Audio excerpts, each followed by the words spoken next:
Hello সবাইকে, সবাই কেমন আছেন? Welcome back to our channel. যারা নতুন আছেন চ্যানেলে প্লিজ চ্যানেলটা সাবস্ক্রাইব করে দিবেন। লিয়ানার ঠাম্মু কিছুদিন আগে ইন্ডিয়ায় গিয়েছিল, তো কিছু জিনিস এনেছে, এগুলোই ভাবলাম আজকে আপনাদের সাথে শেয়ার করি। পয়লা বৈশাখ যদিও চলে গিয়েছে, দেখলাম একটা সাদা লাল ওর জন্য সুন্দর জামা নিয়ে এসছে। আর এই জামাটা আমার খুবই ভালো লেগেছে, এটা ফতুয়া স্টাইলের একটা জামা ছিল, যদিও এখন বড় হয়ে গেছে, তবুও পরে পরতে পারবে। আমার এই স্টাইলটা খুব ভালো লেগেছে। আর এই জামাটা ছিল, এটার সাথে যে প্যান্টটা ছিল, এটা ধুতি স্টাইলের প্যান্ট ছিল। বাচ্চাদেরও আজকাল কত সুন্দর সুন্দর জিনিস পাওয়া যায়।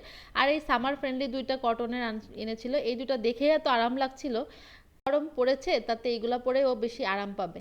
আর সবচেয়ে আমি এক্সাইটেড ছিলাম এই পার্টটার জন্য, ওর জন্য কিছু জুয়েলারি নিয়ে এসছে, গলার, এটা হাতের ছিল। আর সবচেয়ে কিউট লেগেছে আমার এই আংটিটা, কি সুন্দর। এবং এক হাত চুড়িও নিয়ে আসছে, ওদের সাইজের যে চুড়ি পাওয়া যায়, আমি এত অবাক হয়েছি, আমার খুবই ভালো লেগেছে জিনিসটা। তো এই ছিল টোটাল জিনিস। সবাই ভালো থাকবেন, লিয়ানার জন্য আশীর্বাদ করবেন।